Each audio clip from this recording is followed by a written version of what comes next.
Берлин, июль 44-го. Мама, я не хочу ехать туда без тебя. Вики, я уже не раз тебе объясняла. Но если в Берлине мне находиться опасно, значит и тебе тоже. Тут повсюду бомбы. Я приеду за тобой. Я обещаю.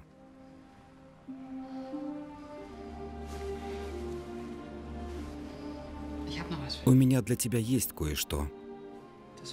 Это принадлежало твоей бабушке.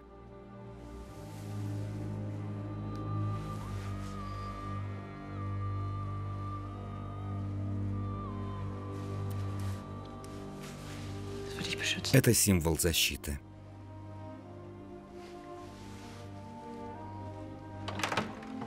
Виктория Маленберг, правильно? Тогда поспешите. Поспешите. Я хочу, чтобы мама поехала со мной. Твоя мама согласна пожертвовать собой во имя войны. Попрощайся с мамой.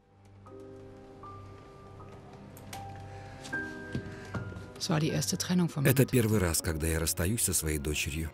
Благодаря национал-социалистам в войне участвуют более 40 стран. Мы должны быть смелыми обе.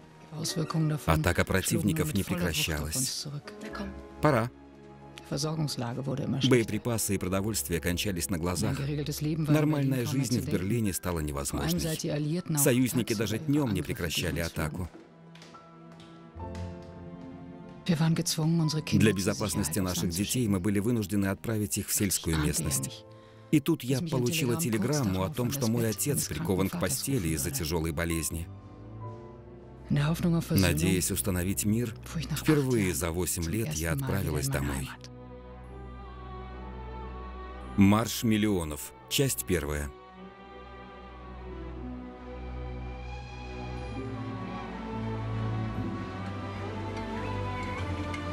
Восточная Пруссия. Август 44-го.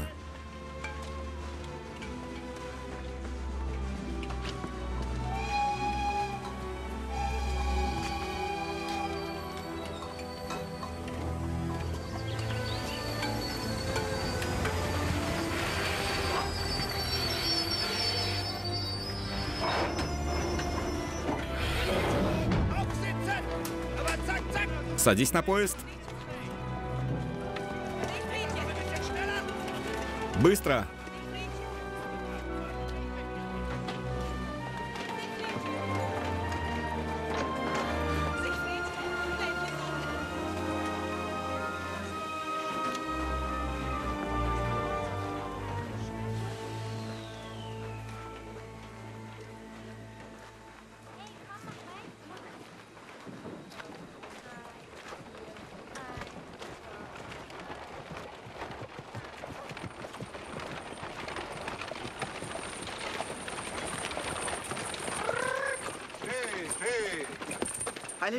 Хай Гитлер, графиня. Добро пожаловать домой. Фриц? О, боже мой. Ты прихорошился ради меня? Простите за опоздание. Я предупреждал его, что поезда и сейчас приходят вовремя. Погода меняется, нужно убрать сено. Госпожа графиня? Франсуа Бове. Графиня, это весь ваш багаж? Да, Фриц, это все. Идемте. Благодарю. К сожалению, мы без машины. Нет бензина. Посадка на поезд заканчивается. Спасибо, я справлюсь.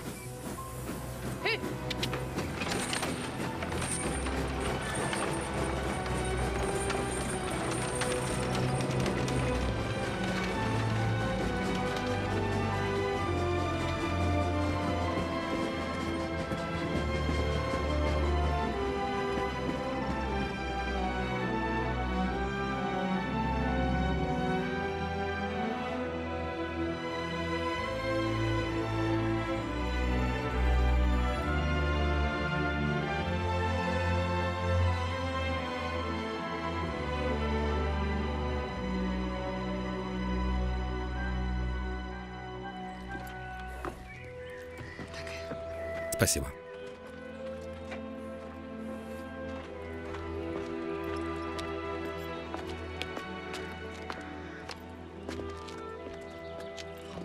Фрау Майстер, добро пожаловать.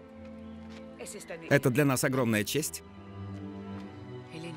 Аннелиза, Элен, добро пожаловать. Добро пожаловать. Моя маленькая Лена, бабушка Герта, ты хорошо выглядишь. Дитрих, добро пожаловать. Как он?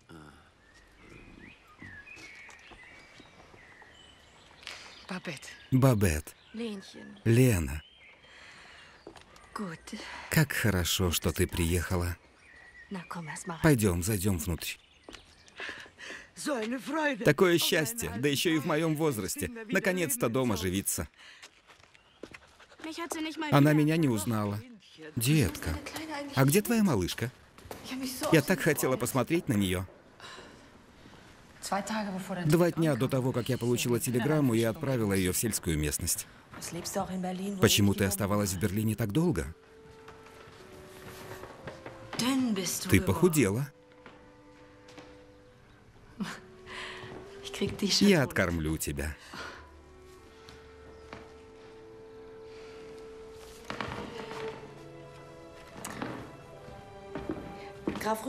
Граф Родигер сейчас с ним. Думаю, так будет лучше. Хорошо, что он хоть хочет меня видеть. Он не знает. Лена, я не говорила ему, что я приеду? Да.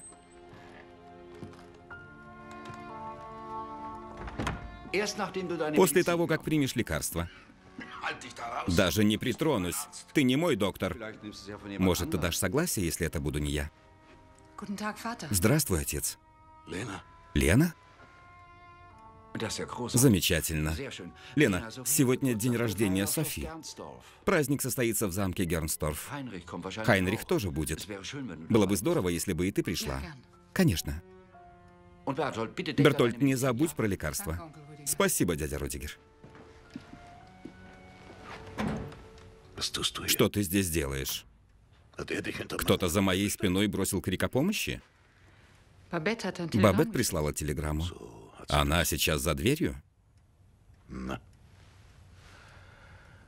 Даже если они пророчат мне смерть, я еще очень далек от нее.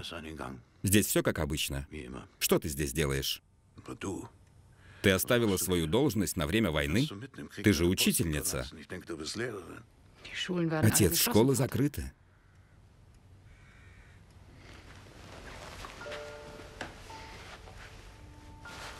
Но теперь я здесь с тобой. Чепуха, Лена. Ты уже давно отказалась от своей семьи. Долг каждого человека поступать по совести. Разве это не твои слова? И что теперь, 8 лет спустя?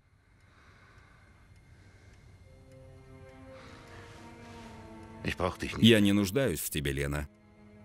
Как-нибудь и сами справимся.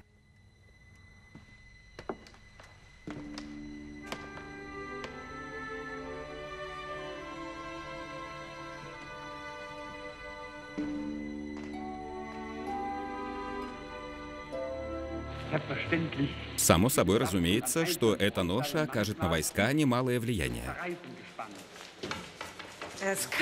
Вальтрод, что тут творится? 69 куриц и только 18 яиц. 22 яйца и 64 курицы, фрау Майстер. Вчера было 69. Эти поляки крадут все как сороки. Это французы. Дай им палец, и они откусят целую руку. Вот увидите, супероружие фюрера заставит их отступить раз и навсегда. Руки прочь, фриц.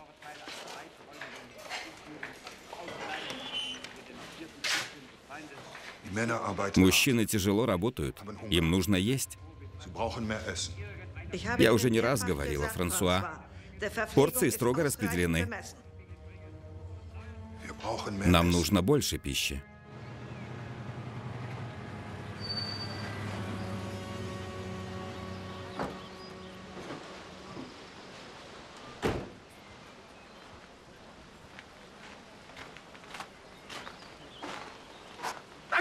Смирно! О, боже мой, ты меня напугал. Мой жутко пунктуальный брат заставил ждать себя не 1 час. В то время как я вернулся с фронта. Простите, лейтенант Гернсторф. Встреча состоится в Кенигсберге. Идем.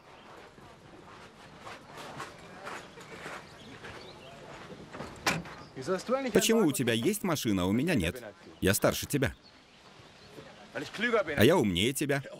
Конечно, судья, адвокат, генерал. Значит, ты повезешь меня через Восточную Пруссию? Маме нравится эта музыка.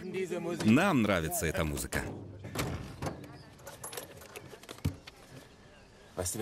Ты знал, что она вернулась? Кто? Лена Маленберг. Она тоже будет там сегодня. Отец и ты снова сможете строить планы. Ты ревнуешь? Конечно. Я всегда тебе завидовал. Отвези меня в Холлебенс. Карла убили во время военных действий. Смотри, ты надевала его на летний бал. На следующее утро я сказала отцу, что жду ребенка. Он до сих пор не простил мне, что я родила Вики вопреки его воле. 8 лет. 8 лет, Бабет, ожидания и надежды. Он не ответил ни на одно мое письмо, словно я прокаженная. Он даже не сообщил мне, что Людвиг был убит. Если бы ты не написала мне, только сейчас не сдавайся, Лена. Боже упаси. Ты нужна нам здесь.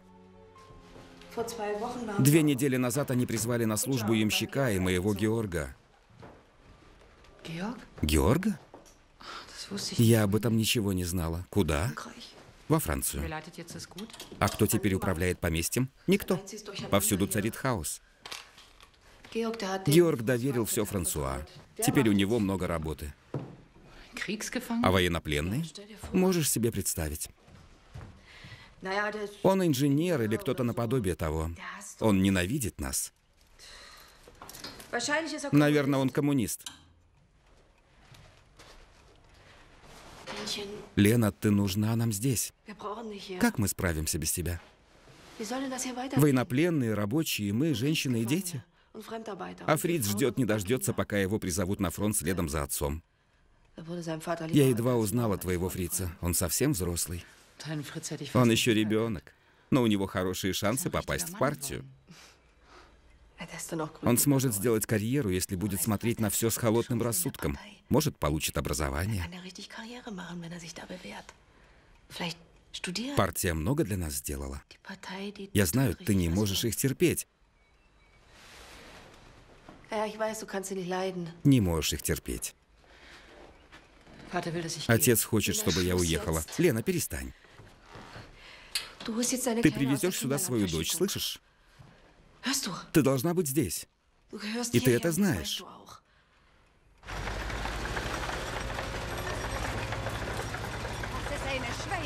Это возмутительно.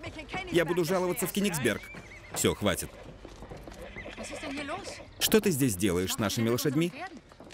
Война есть война, и вы должны это понимать. Закройте сейчас же. Подождите, я графиня Маленберг. Как вы смеете брать наших лошадей? Лошади нужны на войне. Нужны на войне? Это рабочие лошади. У нас больше нет бензина. Подождите. Ни одна лошадь не покинет поместье. У меня есть приказ. Вот.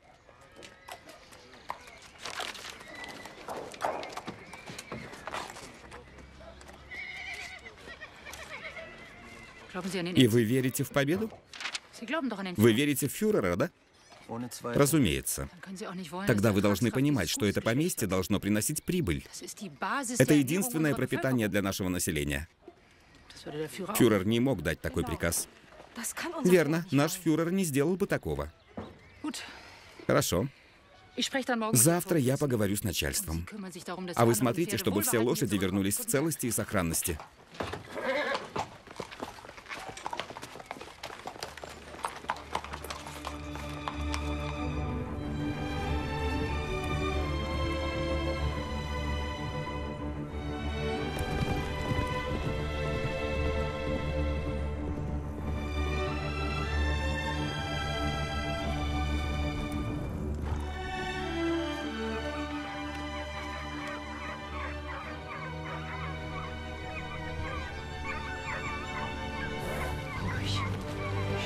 Тише.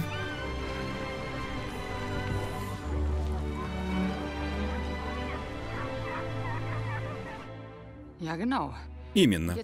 И сейчас я хочу, чтобы моя дочь приехала ко мне.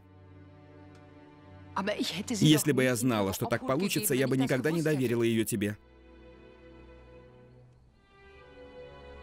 Я не могу на это согласиться. Я позвоню позже. В такие времена главное — это сплоченность семьи. И я рад, что сегодня здесь собрались мы все. За женщин. Все держится на вас. За тебя, моя дорогая Софи. И за тебя, Лена. Мы рады, что ты вернулась домой. Спасибо. Я бы хотел, чтобы они оставили тебя во Франции. Как судью, адвоката, генерала. Отец, стараюсь. Я слышал о нарушении порядка и дисциплины. Когда ты по уши в дерьме, то забываешь о порядке и дисциплине. Для фюрера мы всего лишь пушечное мясо. Добрый вечер всем. Я знала, что ты придешь. Мама, прости, я опоздал. Лена, моя дорогая. Твои письма давали мне сил жить. Ты не на фронте? Как видишь, отец, я стою здесь. Через 2 дня я уезжаю. Фронту придет конец, со мной или без меня. Твои слова похожи на слова тех дилетантов-офицеров, как Стауфенберг, Тресков и других. Они предали фронт. Я бы застрелил его, если бы меня к нему подпустили.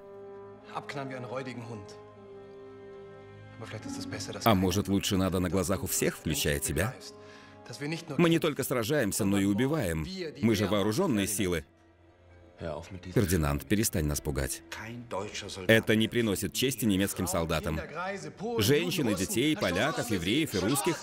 Мы расстреливали их и закапывали лопатами. Действующий районный управляющий пришел поздравить меня лично. Я не смею мешать вашему семейному ужину. Поздравляю.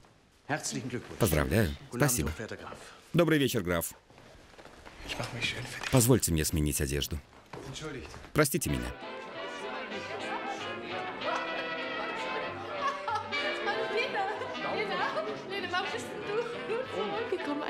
Лена, почему ты вернулась? В это до боли скучное место. Потому что мы все привязаны к тебе, к нашим родителям, к нашим поместьям и владениям. Нравится тебе это или нет? Да. Рано или поздно мы все учимся подчиняться. Если бы мы были детьми, а это жизнь... Ты хочешь детей, да? У меня есть дочь, Виктория. Конечно, у тебя есть дочь. Но эти ужасные семьи хотят только сыновей, Лена. Они хотят только сыновей. У меня было 3 сына. С тех пор, как умер Константин, у меня осталось только 2.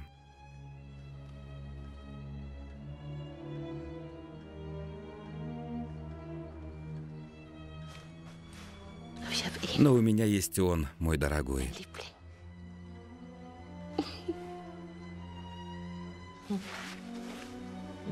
Я все еще хочу дочь и внуков.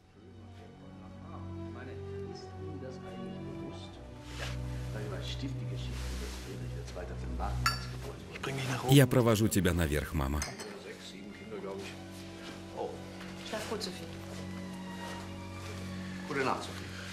Спокойной ночи, Софи. Спокойной ночи, мам. Представляешь, Виктора перевели в Бухарест. А Бенджамин женился во время последнего возвращения с фронта. Он хотел, чтобы у него был хоть кто-то, кто мог бы его оплакивать при его смерти. Фердинанд? Когда ты говоришь такое, у меня сердце разрывается на части. Расскажи мне о себе. Мама? Я не хочу возвращаться на фронт. Я в этом бессильна. Поговори с отцом.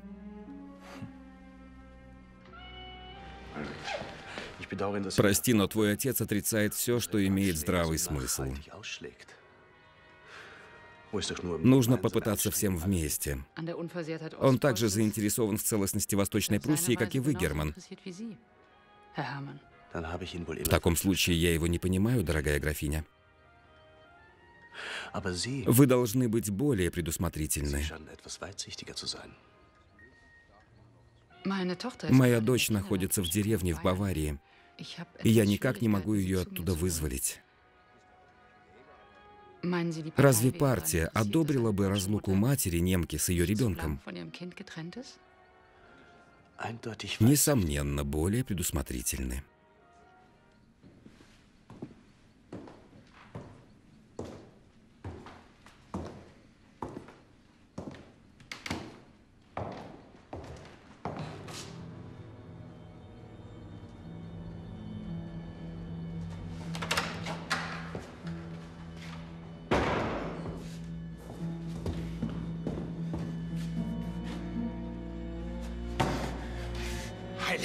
Хай Гитлер! Хай Гитлер!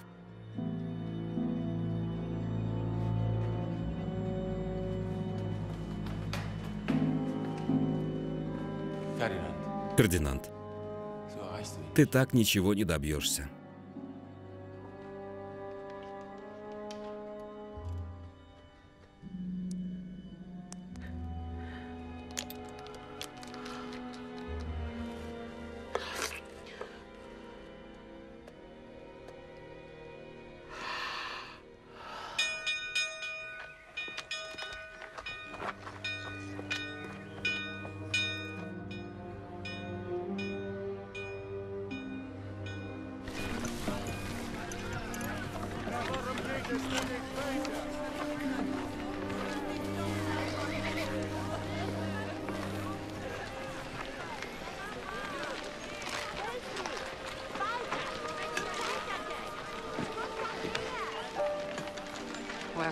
Откуда эти люди? Из Мемельского края и Литвы. Они ушли 2 месяца назад. Вы голодны? Вам нужно молоко?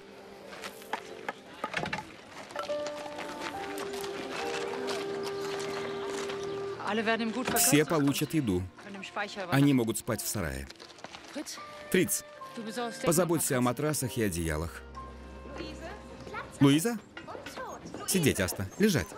Луиза, подойди сюда. Матрасы в конец, пожалуйста. Бове, вы не могли бы мне помочь?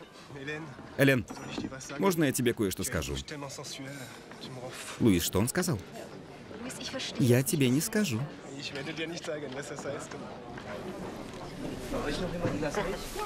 Все получили еду?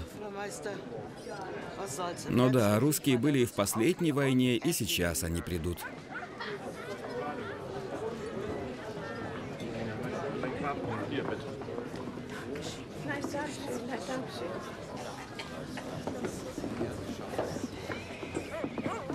Дитрих?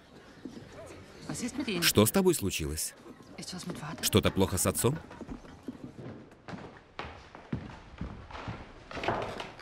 Да. С меня хватит. Это уже 3-й наплыв беженцев. Им не стоило бросать свои телеги. И как они собираются выжить? Они пришли не по собственной воле. Их заставили. Ты думаешь, кто-то, кроме нас, принял бы их? Ты учил нас чувству долга. Ты всегда всем помогал на протяжении всей моей жизни. С меня хватит, Лена, и точка. Спокойной ночи.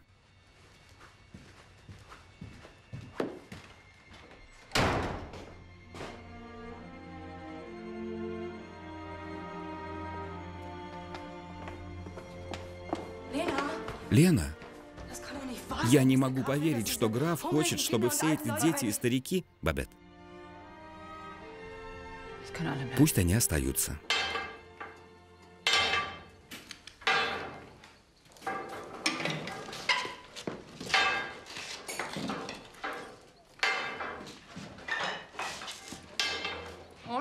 И?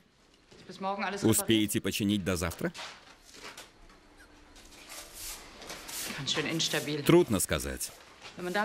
Для того, чтобы дойти до Померания, понятия не имею. Дерево прогнило, нужны резиновые колеса. Надо облегчить конструкцию. Можно соорудить прототипы для нас. За это предложение тебя могут повесить, Бове.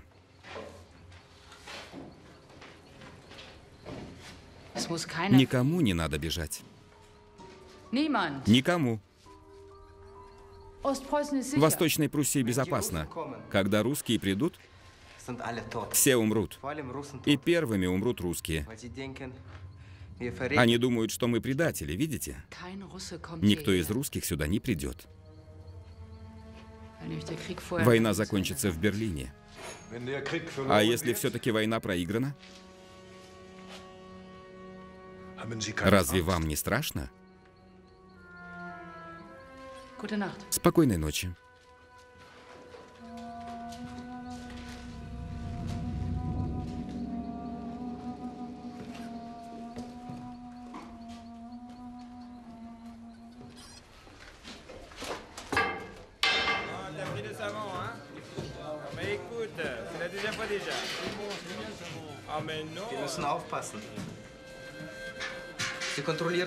Мы должны быть осторожны, она все проверяет. Она спросила о работе, о еде. Ты сказал ей правду, как все есть на самом деле? И об этих чертовых кроватях? Достаточно. Без комментариев. Ей ни слова. Нам не стоит ожидать никакой солидарности от этих аристократов.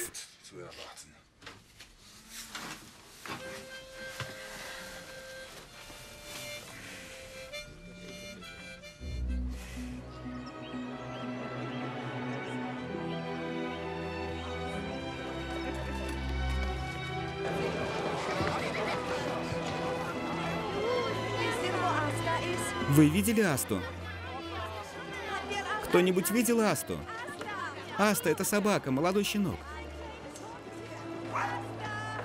Аста? Идем. Идем.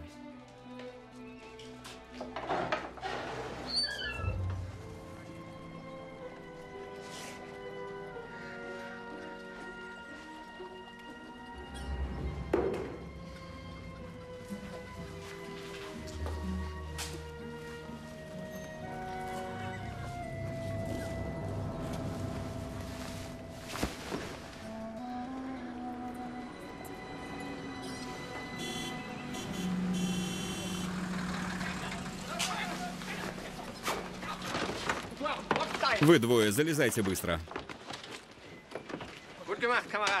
Молодец, соратник. Ты многого добьешься. Вы не можете так поступить с Миколаем. Отпустите его. Миколай?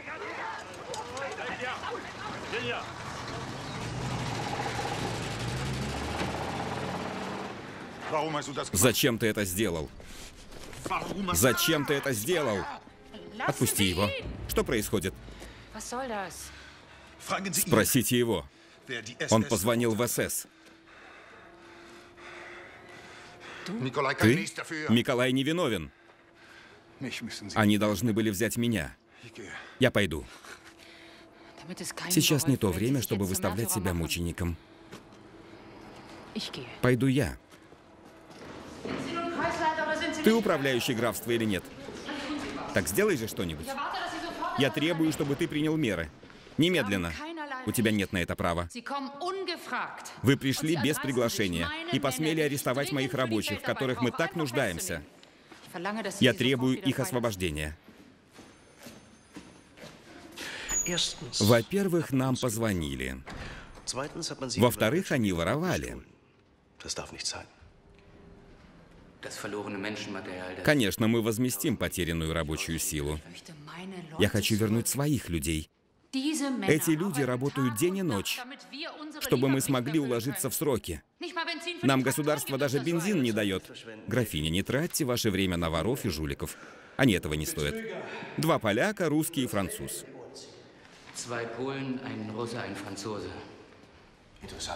Это нарушение Гаагской конвенции. О французах нужно сообщить в Красный Крест. А о русских и поляках... Не надо, графиня.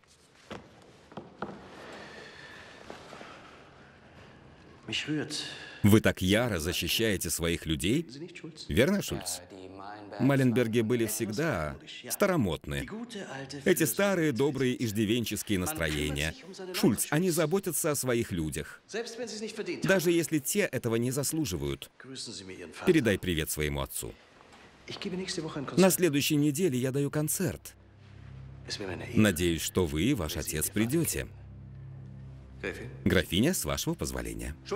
Шульц?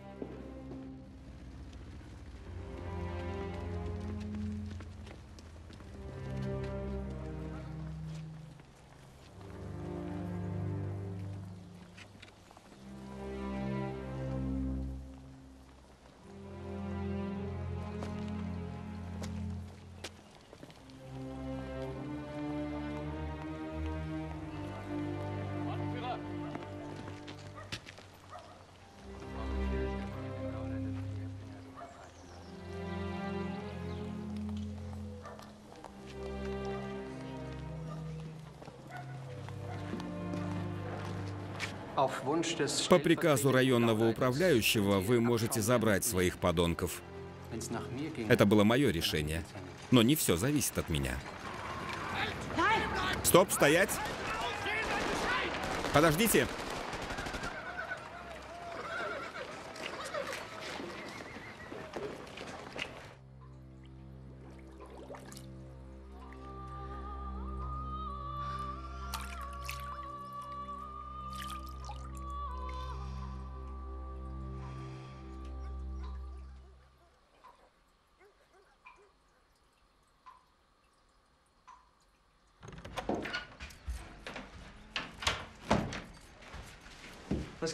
Что на обед? Графиня ищет вас. Это ты оклеветал этих людей, Фриц? Они воровали у нас, они воры и жулики.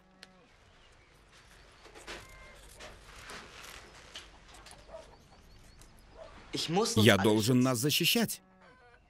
Я дал обещание отцу.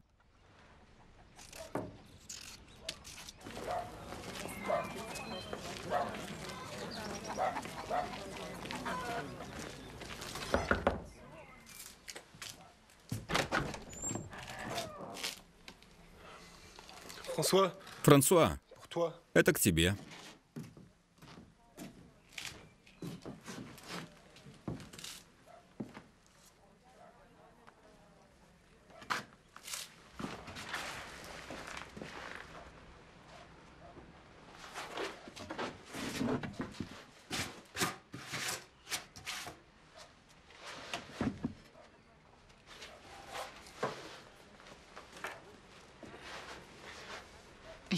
Я не смогла защитить Янека от расстрела. Мне очень жаль.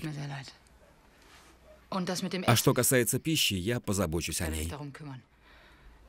С сегодняшнего дня вы будете получать достаточно еды. Мы здесь против своей воли. Мы работаем до упада, а с нами обращаются как со скотом. Я должен быть благодарен? Я пришла с хорошими намерениями. Я не слуга. Я не прусский раб. Я требую, чтобы никто из твоих людей до окончания войны не сбегал. Я требую абсолютной верности. Верности. Это должно быть двухстороннее соглашение. Вы построили повозку для побега за моей спиной. Если это станет кому-то известно, вас повесят за пораженчество. Это вы имеете в виду под словом «верность»? Мы все просто хотим выжить, графиня. Перестаньте называть меня графиня. Но таковой являетесь. Вы отдаете приказы, а мы подчиняемся. Наши дома разрушены. Но надеюсь, что всему скоро придет конец. Сядьте. Вашим людям не так плохо здесь, как кажется. Настолько хорошо, насколько это возможно, живя в неволе.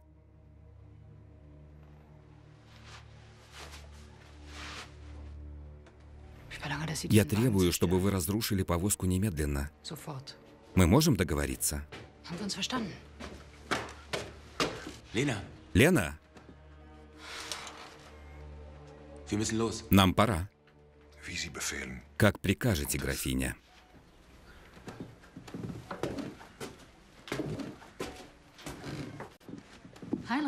Хайнрих, я знаю, я опоздала. Прости. Идем. Если нам повезет, американцы скоро будут в Берлине. Это всего лишь вопрос времени. Группа армий Мидл в настоящее время мала числом. 500 тысяч наших против 160 дивизий Красной армии. Это 2 миллиона человек, и они приближаются. Они прорвутся. Ты думаешь, Герман поможет мне с Вики? Гитлер укрепляет Западный фронт, пока... Хайнрих. Я говорил с районным управляющим, он рассмотрит это дело.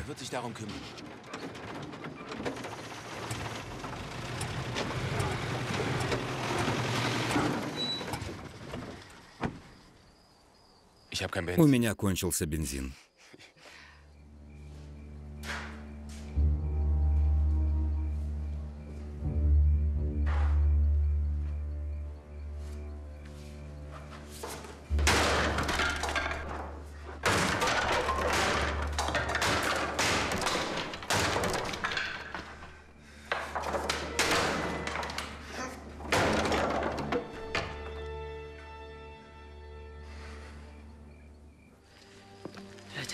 Может, отец прав?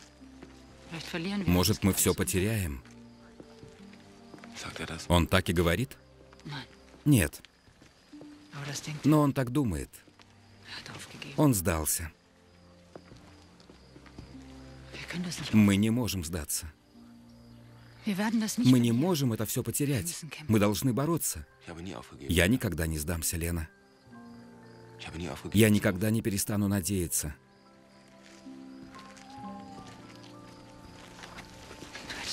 Ты и вправду женился бы на мне, несмотря на позор? Разве можно ребенка называть позором? Если бы ты спросила меня сегодня, я всегда буду бороться за тебя. И я буду бороться рядом с тобой всегда. Я мог бы быть хорошим отцом для твоей дочери.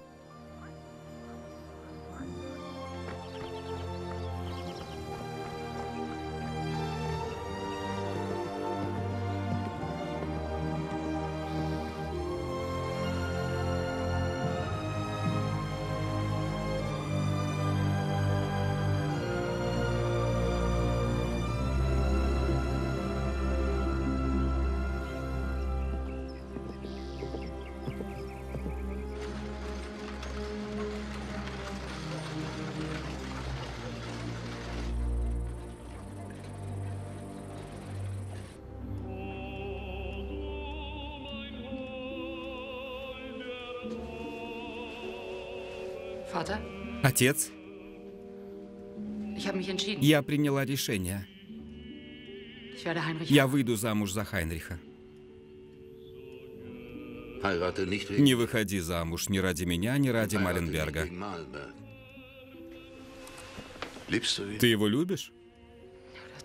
Разве ты не говорил, что брак по любви – это роскошь и отречение от себя? В будущем только это у нас и останется. Да, я люблю его. И всегда любила. Он мне нужен особенно сейчас. Твое замужество ничего здесь не изменит. Война завладела нашими умами. Она разрушит нас до костей. Отец, войны были всегда. Время изменилось. Теперь мы стали соучастниками. И поэтому понесем часть стыда.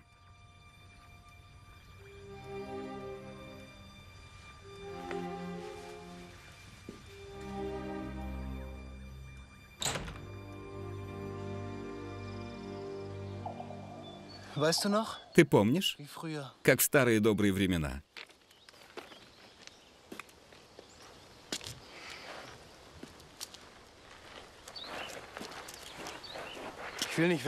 Я никуда не собираюсь идти. Я тоже хочу жениться, как Хайнрих. Тогда перед смертью я смогу кого-нибудь обнять. Фердинанд, не плети ерунду. Ты ведь выйдешь за него, ведь так? Давай, слазь с рельсов. Не переживай, Лена. Он не так чувствителен, как я. В любом случае, за меня бы ты никогда не вышла. Ты лучше меня. А теперь слезь, пожалуйста. Он хоть сможет о тебе заботиться. А я не смогу позаботиться даже о себе. Слазь же сейчас же.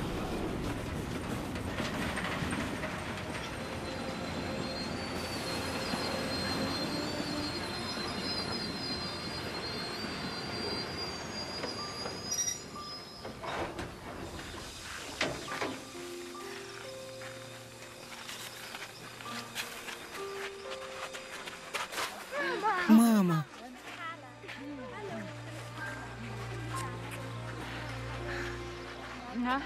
Ну, смотри. Это дядя Фердинанд. Вики. Последний раз, когда я тебя видел, ты была совсем крошечной. Нет, я никогда не была такой маленькой. Спасибо. Я с удовольствием сопровождала вашу дочь. До свидания, Виктория.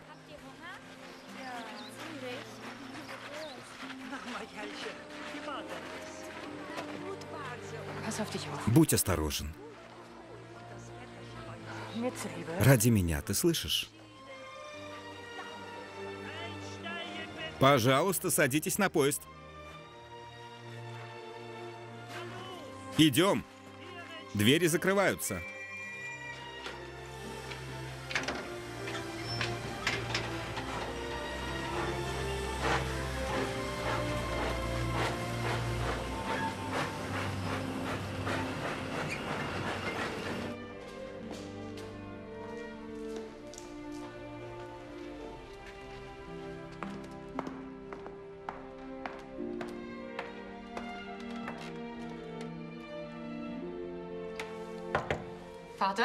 Отец, пусть Виктория зайдет одна.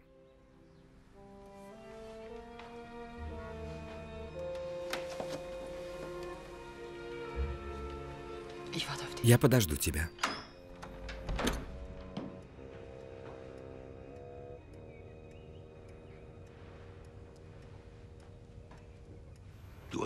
Так ты Виктория. Виктория Александрина Кристина фон Маленберг. По имени моего дедушки. Да-да. Я Бертольд Александр Кристиан. Это так. Мама всегда мне говорила, что ты грустный. А теперь ты злишься или болеешь? Что ты имеешь в виду? На моем последнем дне рождения Ильза, подруга моей мамы, спросила Ханса, почему я никогда не была в графстве у своего дедушки, так как на город постоянно падали бомбы. Ханс сказал, потому что дедушка не любит ее дочь, он вообще не любит детей. И он старый и злой человек. Почему ты старый и злой? А я такой? Да, возможно. Когда жизнь нарушает данные обещания, когда разочарования следуют одно за другим, и когда мы научены подчинению, а не любви, мы становимся очень одинокими, Виктория. Значит, ты просто одинокий дедушка, а не злой.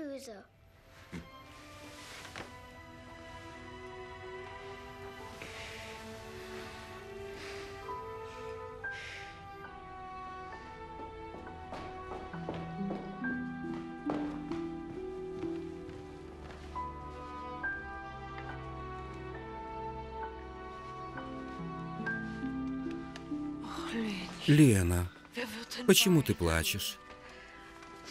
У тебя такая восхитительная дочь. И Хайнрих не жалеет средств. Лена, сегодня праздник. Посмотри, сколько бензина. Времена наконец-то налаживаются.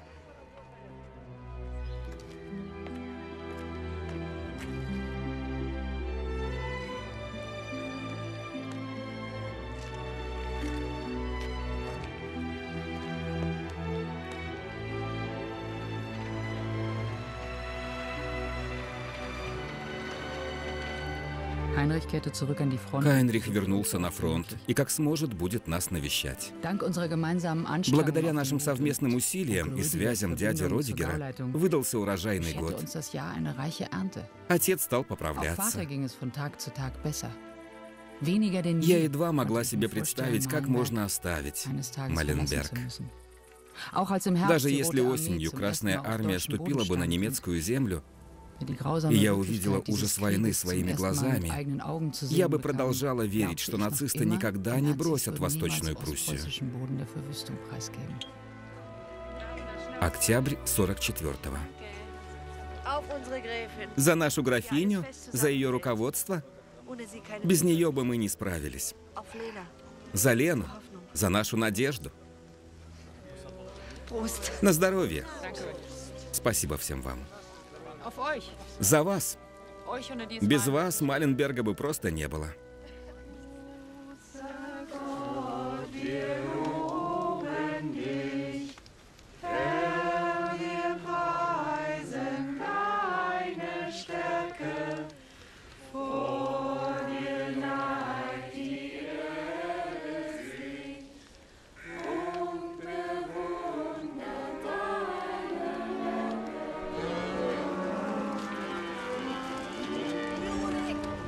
Юрий, поспеши. И принесли они свои трофеи к Замземану, который, встретив человека на Луне, скончался. Вики, ты идешь? Я же сказала тебе идти спать.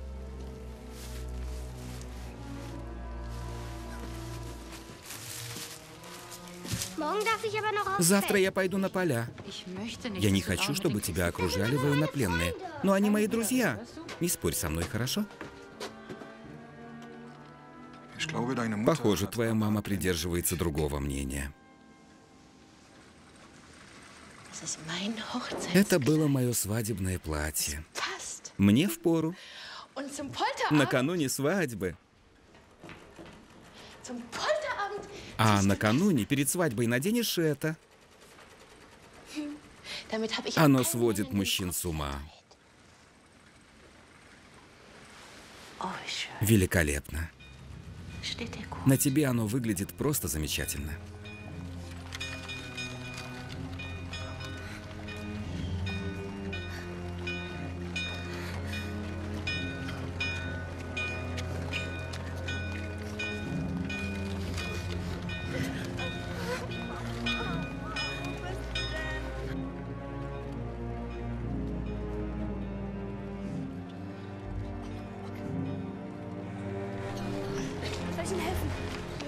Давай я помогу тебе. Спасибо. Все идите в амбар. И возьмите всех маленьких детей. И одеяло. Николай.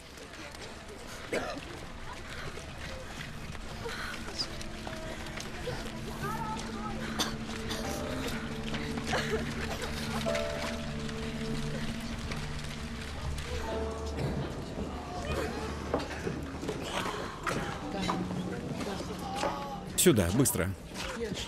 Идем.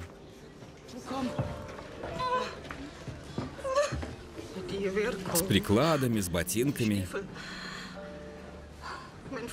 И мой Фридрих. Мой Фридрих. Женщины, они идут. И снова. И снова.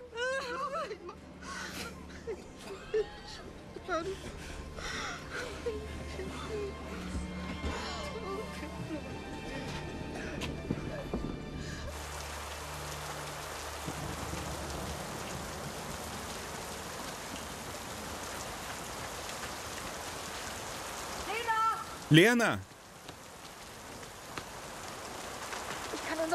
Я не могу дозвониться до доктора Шрам. Он в военном изоляторе, нам никто не поможет.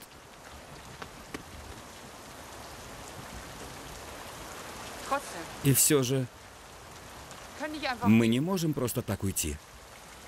Не можем все просто так оставить. Так нельзя.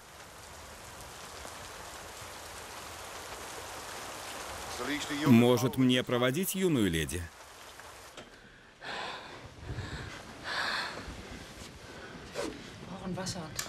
Нам нужна вода и белье. Мама, что случилось с мамой?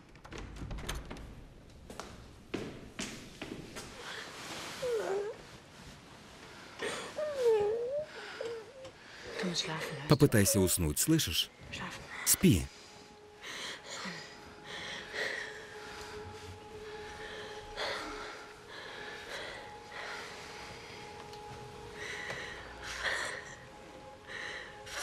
Идите, идите. Идите как можно дальше. Идите.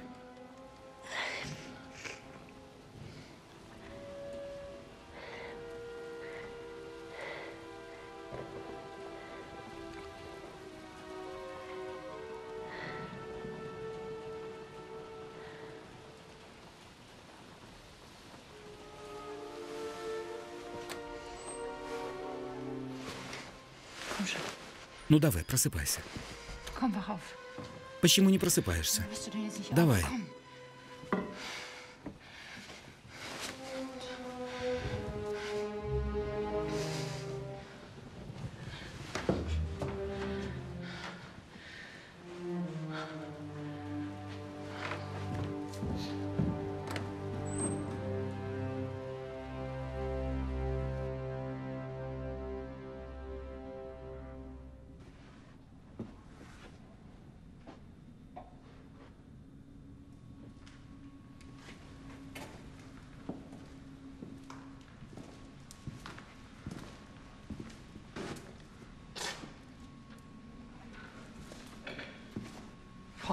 Франсуа?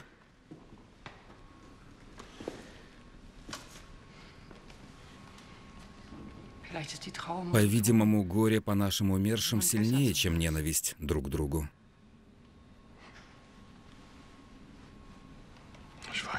Не знаю, действительно ли это так.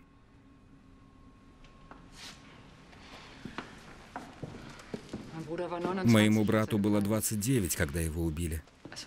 Это случилось за Парижем. Моему брату было всего лишь 19. Хоть ты мне и не веришь, я ничего общего с ними не имею. Из нас никто не имеет с ними ничего общего. С этими глупыми, мерзкими нацистами. Ты женат? У тебя есть дети? У меня есть дочь. Я сделаю все, чтобы защитить ее. Даже если цена будет слишком высока. Я знаю. Я даже не представляю, на что я способна. И я не знаю, что делать с тобой. Но мы можем по меньшей мере уважать друг друга. Вы пытаетесь затуманить мне глаза. У нас разные ценности, потому что вы не уважаете меня. Я уважаю. Я уважаю всех людей, всех до единого, потому что живу в мире обязанностей и традиций. Поэтому я выхожу замуж.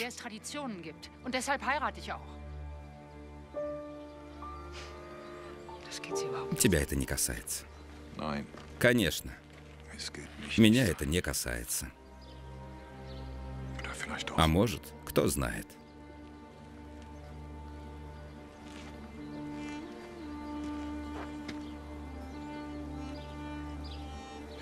Это не спасет тебя, Лена. Хорошего дня, графиня.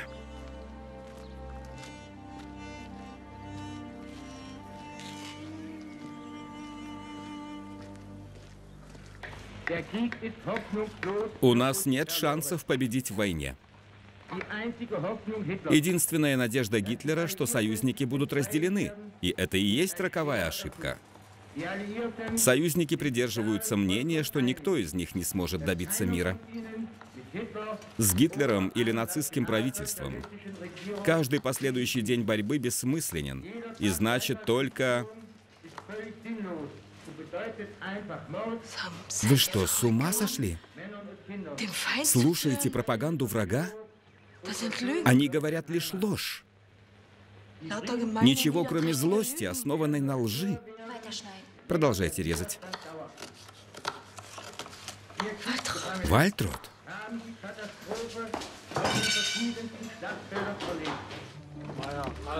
Мейер, Альбрехт? Да.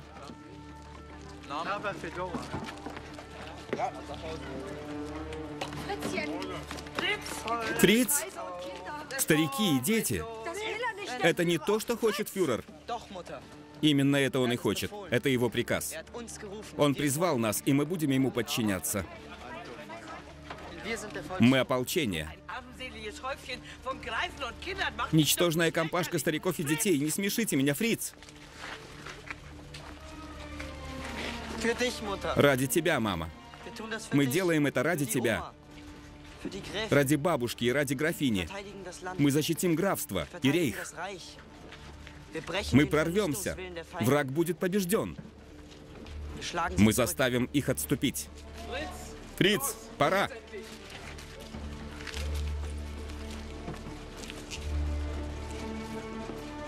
Этого хочет фюрер для окончательной победы.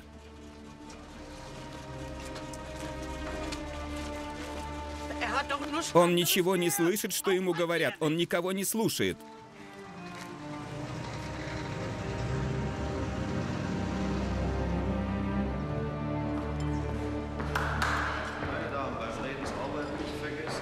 Не забудьте все вычистить до блеска.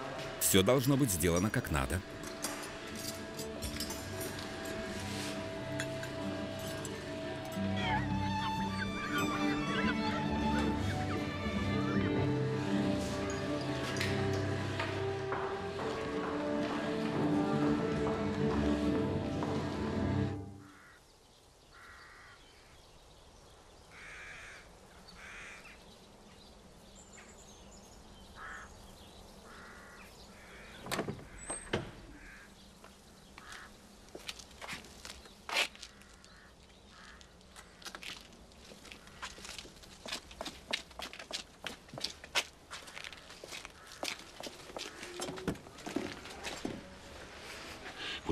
Где твоя мать?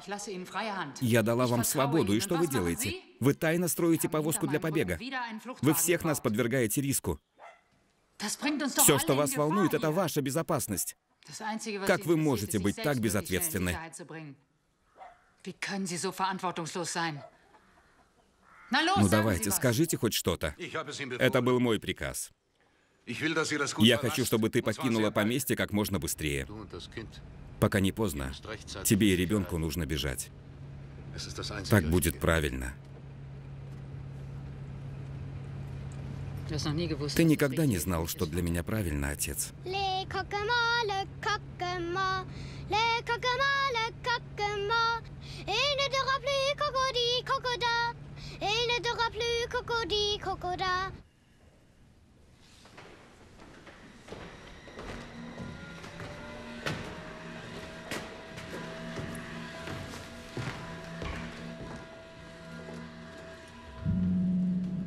Фердинанд?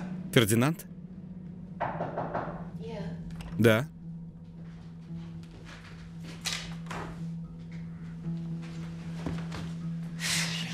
Фердинанд, я так рада, что ты вернулся. Кто тебя подвез, Броер или Эдер? Броер на фронте, Софи. Эдер везет Лену. Кто это? Фердинанд приехал. Я вижу. Ты в отпуске?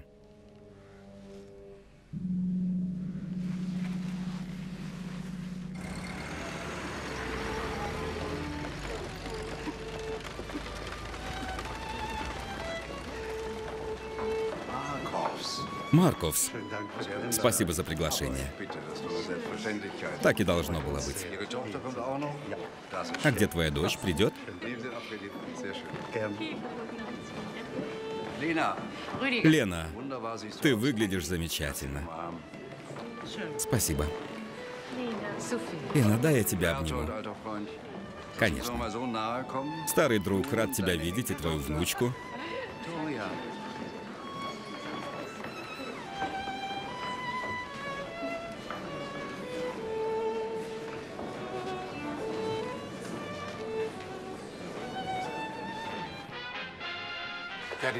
Фердинанд. Вы всегда ценили внешнее больше, чем суть. Внешнее, дорогой Фердинанд, отражает суть и, следовательно, дает силы выжить. 600 лет традиций, культуры, декораций уничтожено, разрушено, разгромлено. У него это заняло всего лишь 11. Мне страшно. Мне ужасно страшно. Я больше не хочу притворства. Я хочу жить. Они отпустили тебя, Фердинанд? Ты женишься на женщине, которую я обожаю. Я бы хотел там быть.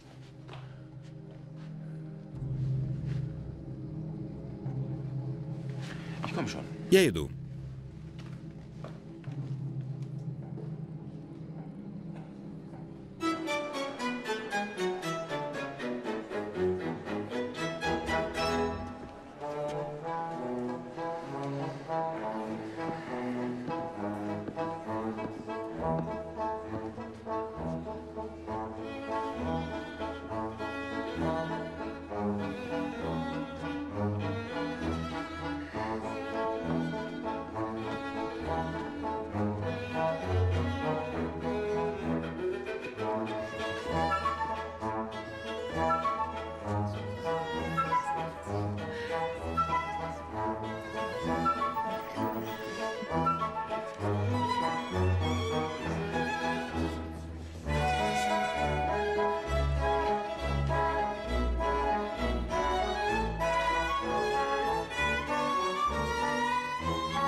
Вы не пришли на мой концерт на прошлой неделе.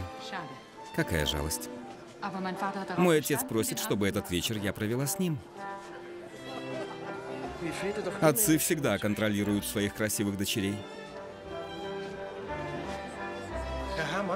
Герман, я сгораю от ревности.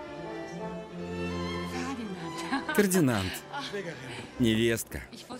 Я знала, что ты придешь. Я знала это.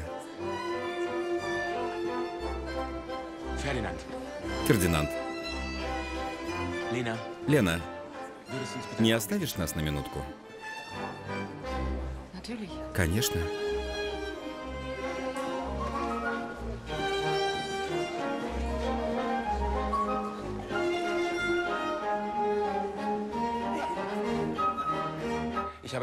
Я сделал запрос. О твоем отсутствии нигде не упоминается. Они сказали, что должно быть болен. Фердинанд. Ты понимаешь, что ты делаешь? Ты знаешь, как поступают с дезертирами? С дезертирами, которые бегут от трусости. Трусости? Трусости. Ты когда-нибудь слышал эти душераздирающие крики? Или видел, как люди истекают кровью, пока не умрут? Вы даже не представляете, как это. Какая мы все-таки замечательная семейка, разве не так?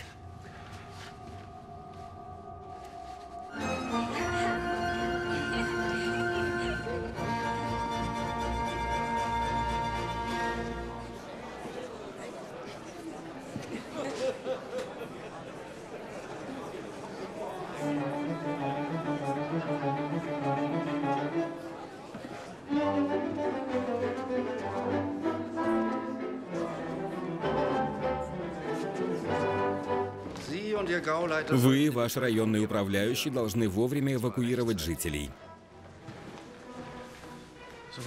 Вас не должно это волновать, граф. Вас не волнует, а меня волнует.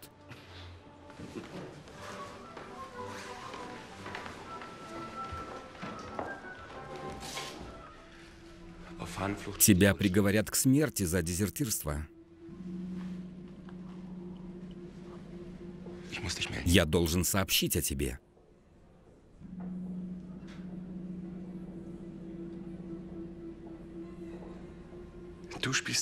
Ты думаешь, ты вправе решать, кому жить, кому умирать, и тебе это сойдет с рук?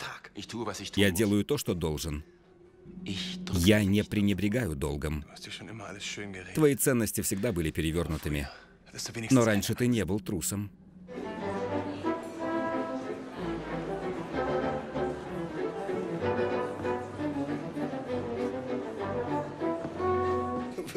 Ты хочешь доложить на собственного брата. Ты всех нас подвергаешь опасности. Почему ты не попросил, чтобы тебя отпустили? Почему никому не обратился? Почему?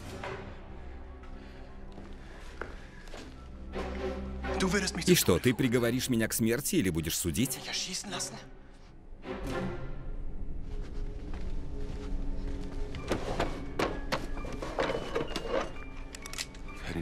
Фердинанд, я принял решение за тебя, брат мой. Я не оставлю это на твоей совести. И вообще, я хочу защитить Лену. Она этого не заслужила. Нет, нет!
Прими это кольцо как залог моей верности. Я люблю своего брата, и я не виновен. Я бы хотел, чтобы Бог свел нас в более благополучное время. Вечно верен тебе, твой Хайнрих.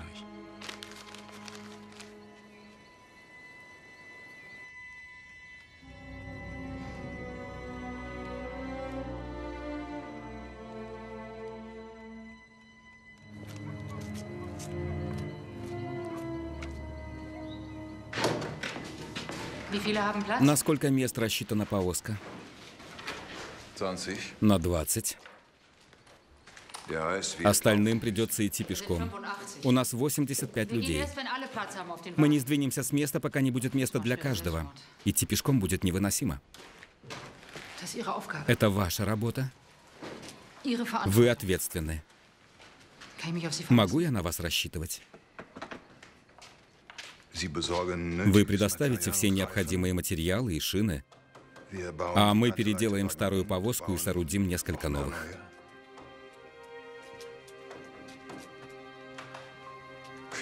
Для ваших людей и моих. Для ваших людей и моих.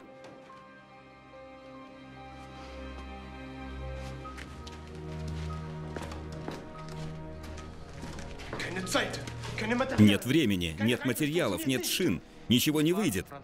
Нельзя медлить, Франсуа. Мы должны поспешить. Все или ничего.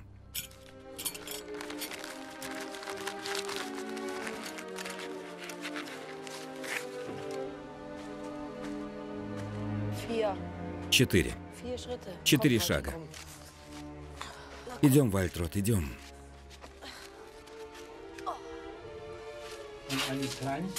Эти кирпичи внутри. Я знаю, Хельмут.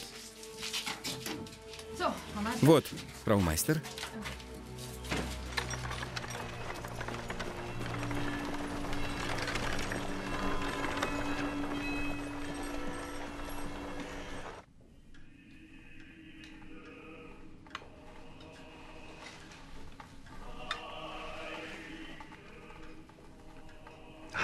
Хайнрих написал нам с фронта.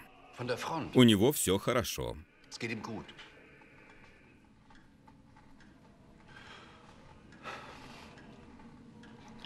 София, сядь на поезд и езжай к тете Каролине.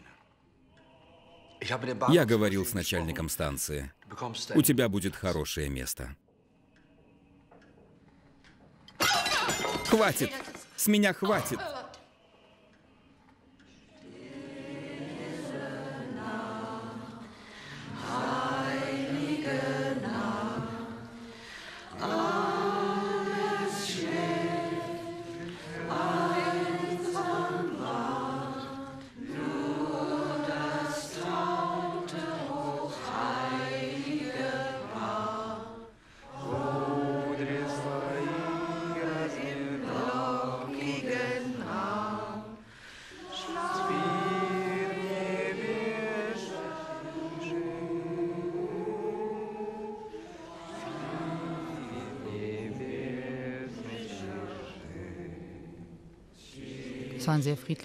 Эти дни были очень спокойными. Многие из нас надеялись, что это не последнее Рождество в Маленберге. Массовое наступление Красной Армии началось 12 января. Немецкая армия была бессильна, она была разбита вдребезги.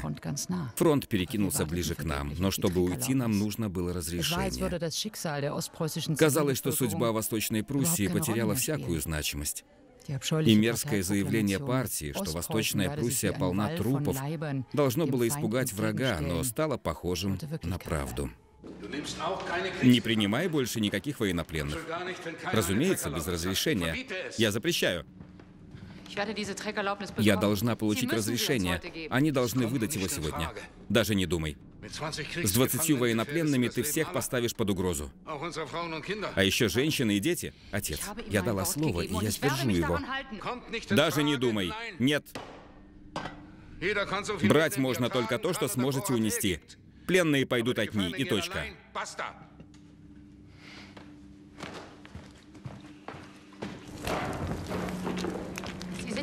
Вы здесь родились.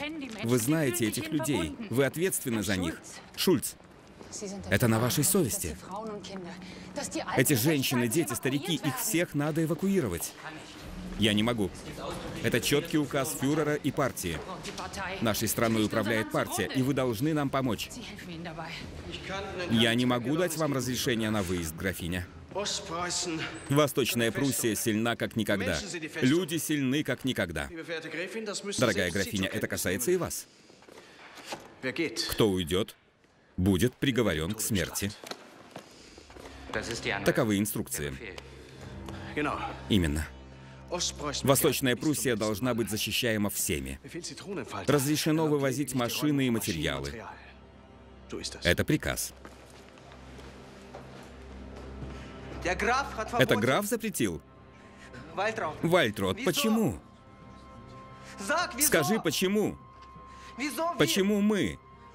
Почему именно сейчас? Послушайте, графиня должна сдержать свое слово. Надо подождать. Но мы все умрем. Мы все мертвецы, вы что, не понимаете это, а? Это решение графа. Графиня предала нас. Поедем сами. Прямо сейчас.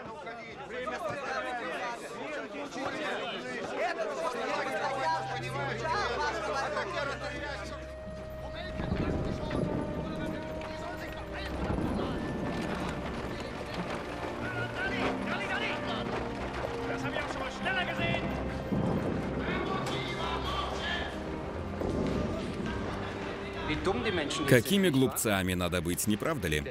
Оставить дом в такую погоду. Вы здесь, чтобы защищать народ, а не обрекать их на гибель. Кто сбежит, будет предателем своей нации. Это будет либо окончательной победой, либо поражением. Если мы пойдем ко дну, вашим людям конец. Особенно вашим людям. Левой! Левой!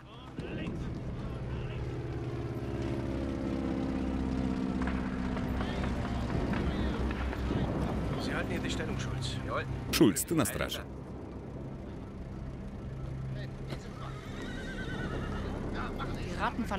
Крысы бегут с корабля.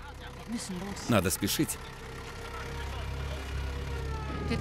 Больше ждать нельзя. Ну давай, ёб твою мать, что ты копаешься там? Давай быстрее, блядь! А ёб твою мать, скорее сказал тебе! Мужики, дело-то где? Ну что, блядь? Ты куда хочешь там? Ёб твою мать, надо идти уже! Du darfst jetzt nicht weggehen. Мы не можем уйти прямо сейчас. Надо идти уже, если едешь. Мы должны. Eure Gräfin Мы ist должны. eine Verräterin. Графиня нас предала. Мужчин, детей, всех до одного. Вперед. Идем, быстрее. Das sind doch nur Тут только для военнопленных. Du bist gemein. Ты злой, очень злой. Geh weg. Прочь с дороги. Ich mag Nikolai viel Мне lieber. Николай нравится намного больше, чем ты. Meine Mama ist Моя мама не предательница. Она никого не предавала. Sie lässt niemanden im Stich.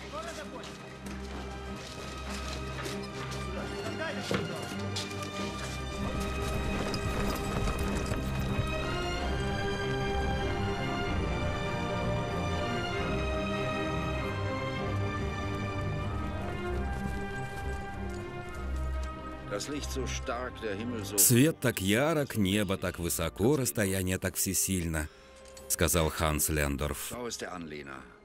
Посмотри на них, Лена, в последний раз. Больше такими ты их никогда не увидишь. Придерживайтесь плана. Если кто-то потеряется, встретимся в поместье Ланштайн. Вы должны заставить их как можно быстрее. Да будет Бог с тобой, дитя мое.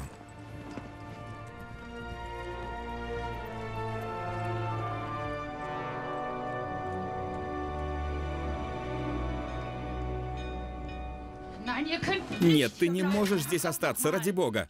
Собирай вещи. Только самое необходимое. Теплые вещи, шапки, шарфы, носки, пальто. Элен? Элен?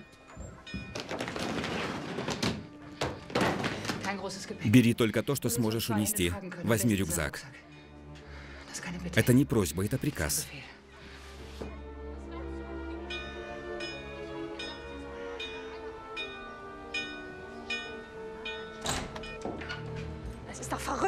Это сумасшествие, Лена.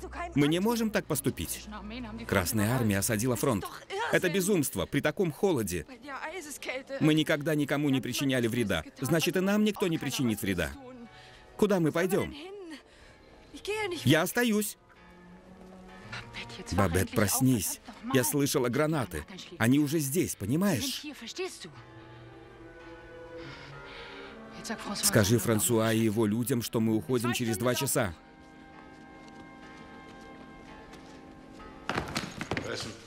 Пища. Отличная пища. Вперед. Но собакам никогда не разрешалось. Отец? Почему ты до сих пор не собрал вещи? Нам пора.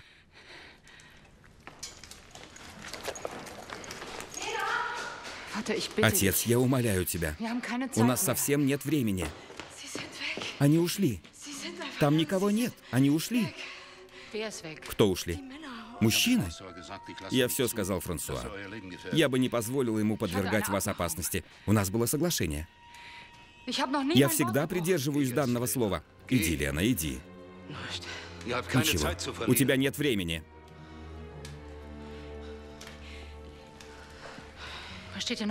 Что ты делаешь? Ты собрала вещи? Мы искали везде и всюду. Ее нет. Вики нет. Вики нет.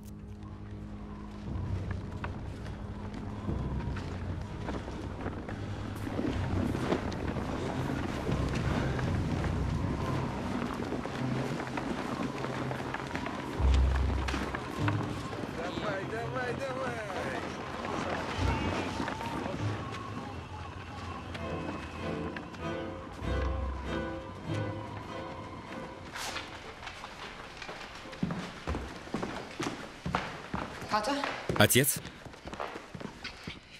я поеду сама искать Вики. Ты должен вести марш. Это можешь сделать только ты, Лена. Я остаюсь. Отец, что ты говоришь? Ты не можешь остаться. Некоторые вещи так же неизбежны, как и смерть. И ты не можешь повернуть их вспять, даже если ты молода и сильна. Теперь вся ответственность лежит на тебе. Отец, это касается моей дочери. Ты найдешь ее, если судьбе будет угодно. Но теперь подумай о 65 людях. Эти женщины и дети, их жизнь в твоих руках. Но я не справлюсь. Справишься, Лена. Ты сильная. Намного сильнее меня. Это уже не раз было доказано, дитя мое. Я всегда тобой гордился. Я оставил тебя на произвол судьбы. Все эти годы я хочу попросить тебя только об одном. Прости меня.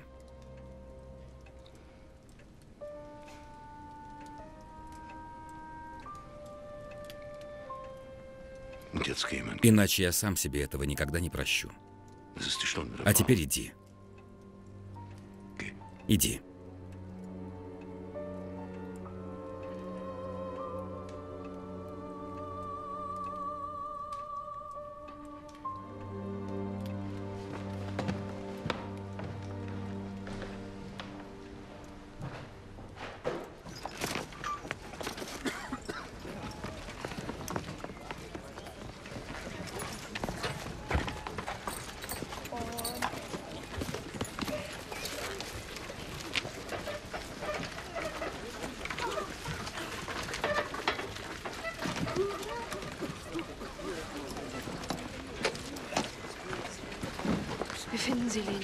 Мы найдем ее, Лена.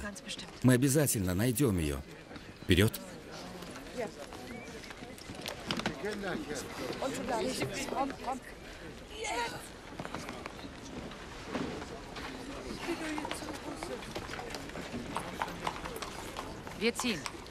Идем.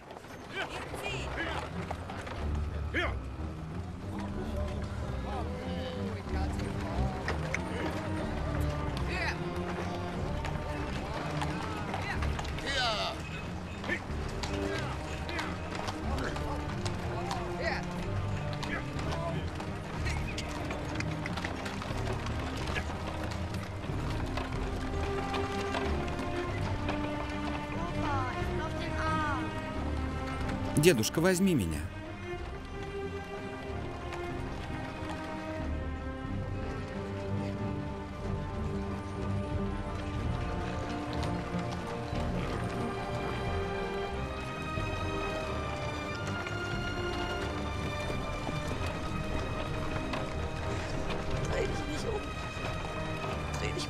Не оборачивайся. Главное, не оборачивайся.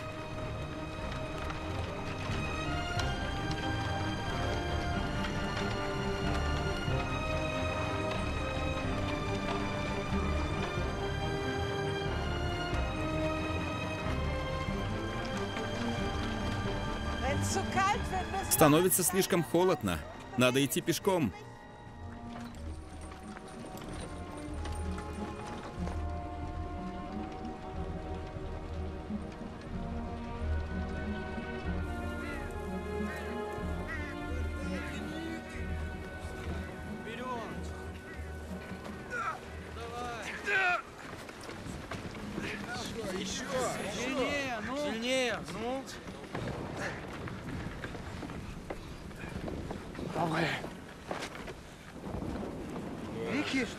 Вики? Что ты делаешь на таком холоде? Как здесь оказался ребенок?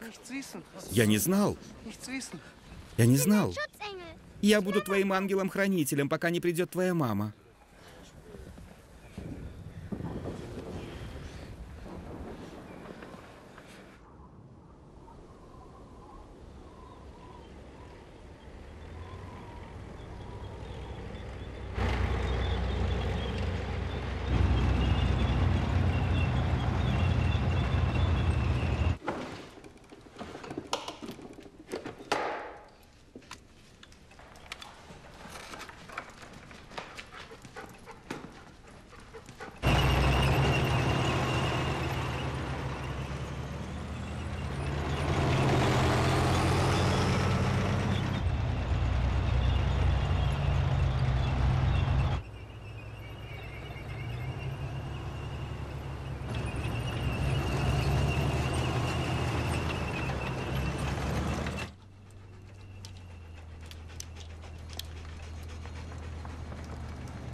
Держите окна и двери под прицелом!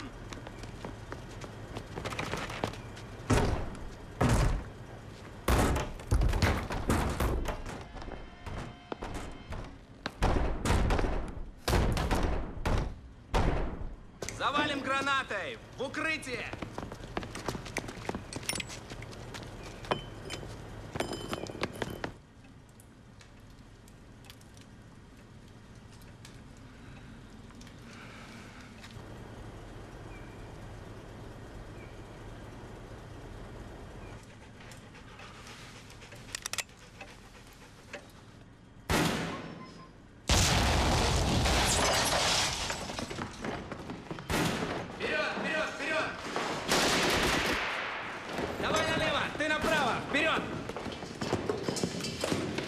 Вперед, вперед! Двое со мной, остальные наверх, один сюда. Туда!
Лена, у нас больше нет сил идти.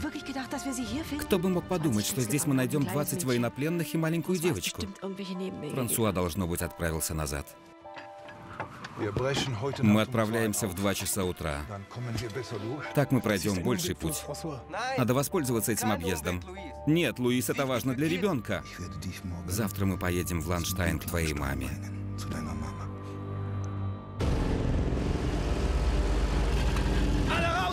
Быстро выходите!